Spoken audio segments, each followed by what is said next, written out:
పాములు పట్టేవాడు పాము కాటుకే బలైనట్టు wisdom tooth తీసి నేను విజ్డమ్ టూత్ తీపించుకోవాల్సి వచ్చింది. ప్రాసెస్ ఎక్స్ట్రాక్షన్ అంతా మామూలుగా జరిగింది.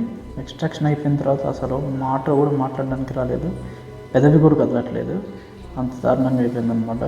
డే 2 వాక్ మాత్రం బాగానే వచ్చింది. తినడం మాత్రం సాఫ్ట్ డైటే, కనీసం ఏమీ తినలేకపోయాను, చుక్కలు కనిపించాయి, నోరు ఓపెన్ చేయలేకపోయాను. అసలు చాలా దారుణంగా ఉండింది పోస్ట్ ఆప్. డే 4 ఇంకొంచెం ఎక్కువైంది, ఇంకా తగ్గుతూ ఉంటుంది. ఈ రోజు నుంచి గ్రాడ్యువల్గా మెల్లమెల్లగా తగ్గిపోతూ ఉంటుంది. మొత్తం ఎక్స్ట్రాక్షన్ చేసుకుంటే వాపే వస్తుంది, వడాపావు రాదు. నొప్పి వస్తుంది, వాపు వస్తుంది, అన్నీ వస్తాయి. ఇది డే 6 కంప్లీట్గా స్వెల్లింగ్ అంతా పోయింది. Very good recovery. ఇదంతా ఎందుకు చెప్తున్నా అంటే మన పేషెంట్స్ అందరూ మీకేం సార్ బాగా చెప్తారా, అనుభవించేది మేము కదా అంటారు. నేను చేయించుకున్నా, నేను అనుభవించా, మీ బాధ ఏందో నాకు తెలుసు. కాకపోతే ప్రాబ్లం వచ్చినప్పుడు తీపించుకోవాల్సిందే, అది నువ్వైనా నేనైనా ఎవడైనా. తీపించుకోకపోతే అంతే సంగతులు.